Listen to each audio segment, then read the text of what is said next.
Excellencies, distinguished guests, ladies and gentlemen, allow me to thank the organizers for the invitation to this event, which comes at a very timely moment as the negotiations for a Space 2030 agenda are about to kick off in Vienna.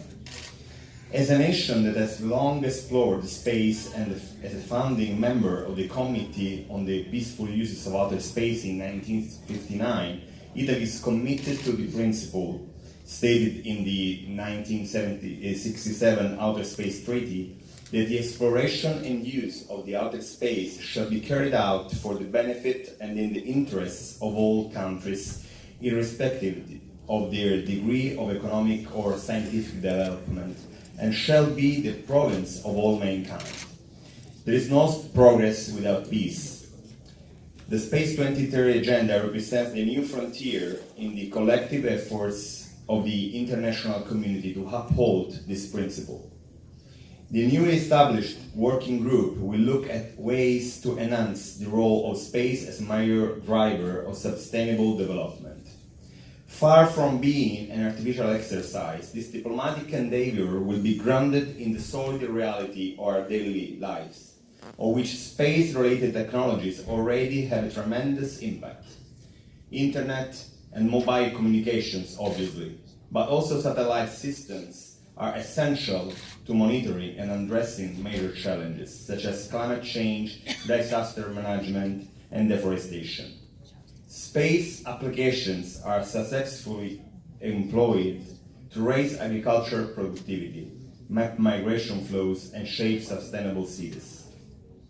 At the same time, we must recognize the challenges posed to the integrity of space environment by the proliferation of space objects and activities, which create additional space debris and increase the risk of collision.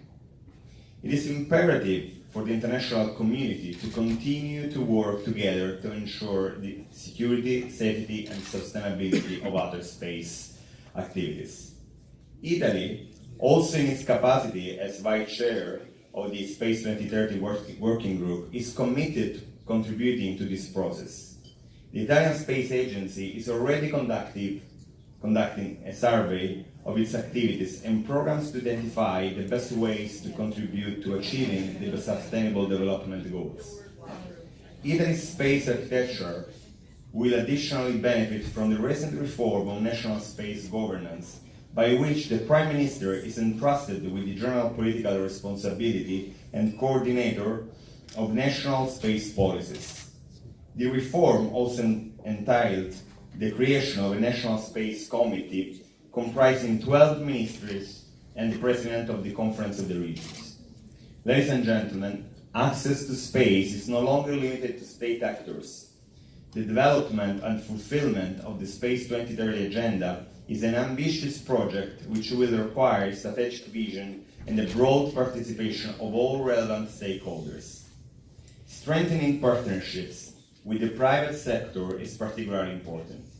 In this respect, the Italian government is actively engaging its space industry, whose advanced technology, from satellites and probes to launchers, already serves the purpose of improving life on Earth. Progress and technology must promote and serve the humankind well-being, and this is where we are very committed.